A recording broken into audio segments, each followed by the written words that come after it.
others. I want to talk about the domino effect of sexual abuse. We all know that it's always a cause and effect that can happen in any situation. Imagine that you're sexually abused. No age, no gender, no nothing. You're raped. In most cases, like people that watch my videos, they've been hurt or something like that. But you're raped, and it's not just the aftermath, the trauma of it, the depression, the anxiety, the PTSD, the RTS, the mental part of it. We all know about, but we don't really talk about the part of like finding out that you have a disease, HIV/AIDS, STD.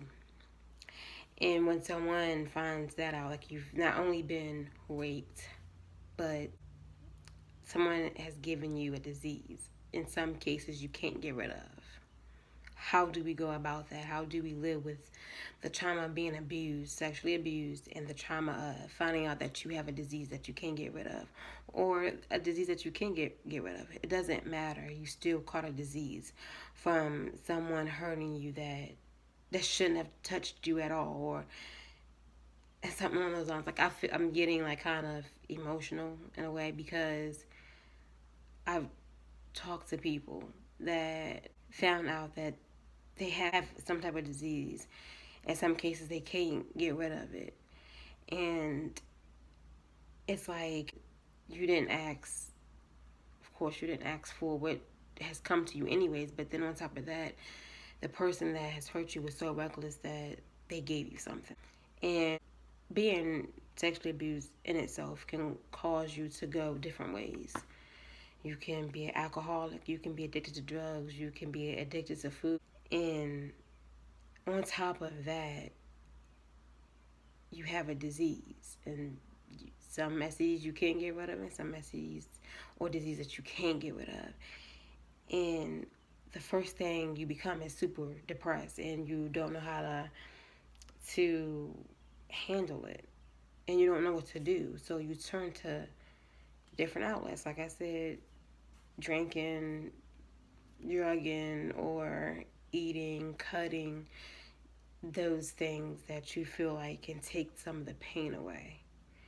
And it's like you can't have a normal life after that. And that can spiral down to you just being super depressed for a long time, a big portion of your life, being addicted to, or being dependent or addicted to something that you can't cope or function without.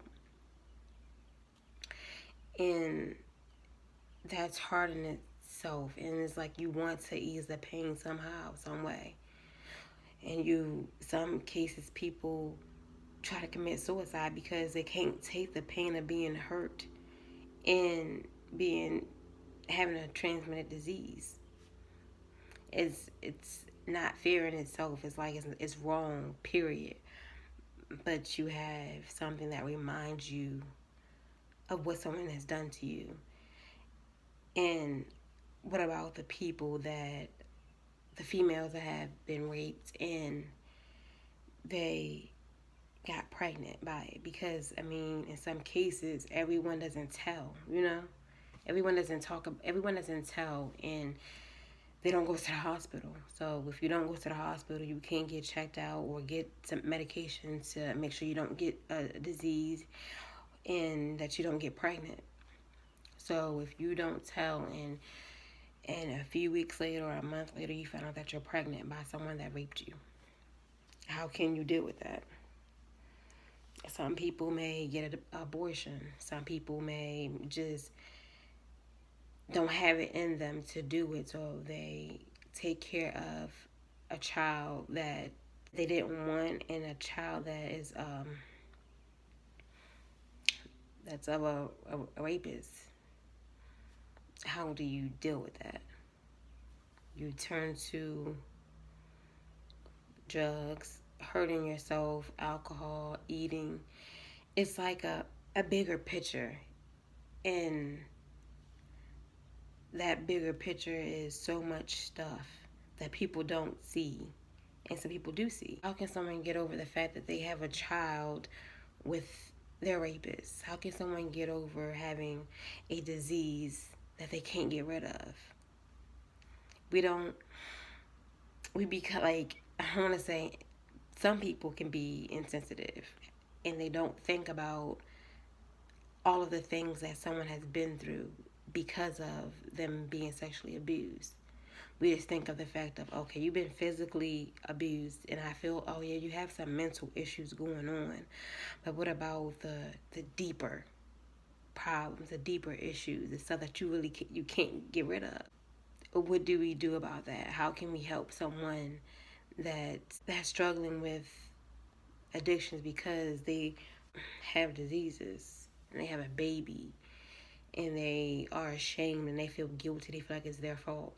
It can happen to anyone. I always say that it can happen to anyone. How do we deal with the domino effect of why some people just struggle and they seem to not be able to get past it or get through it because of they're reminded of their trauma in so many ways? Every action has a reaction.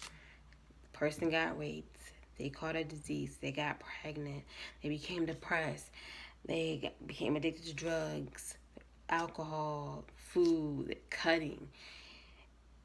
And we have to, I'm not saying we, as if you know someone that has been abused in any way or anyone that's struggling, we have to be the ones to help them and not be judgmental. Even if we don't think we're being judgmental, we just have to be there for them. Because everyone's not going to tell you, oh, well, I have AIDS. Because what do we automatically think? We automatically think, oh, because of their sexual orientation or by them using drugs, they don't, people just automatically go to those two. They don't go to, oh, you've been raped, so that's how you got AIDS. We don't think about that. So I just feel like we just have to be mindful and to just like help the ones that don't have a voice or that's ashamed to speak about it. They don't have to tell you their whole story. Just for you to just be there for them, for you just to help them along the way and to help them with resources or just to talk to them or have them talk to you. We have to think deeper into things instead of just assuming that, oh, because of this is what happened, or oh, because we just never know. And I feel like we just have to be more, and I always say this, we have to be more mindful and more caring to those that are struggling with the aftermath of sexual abuse or any type of abuse, mentally, physically, emotionally. We have to be more mindful and not so quick to assume. Thank you for watching. Comment, like, subscribe. I have all my social medias down below. I'm here for anyone that needs to vent or just want someone to talk to. I'm just always there. Thank you for watching.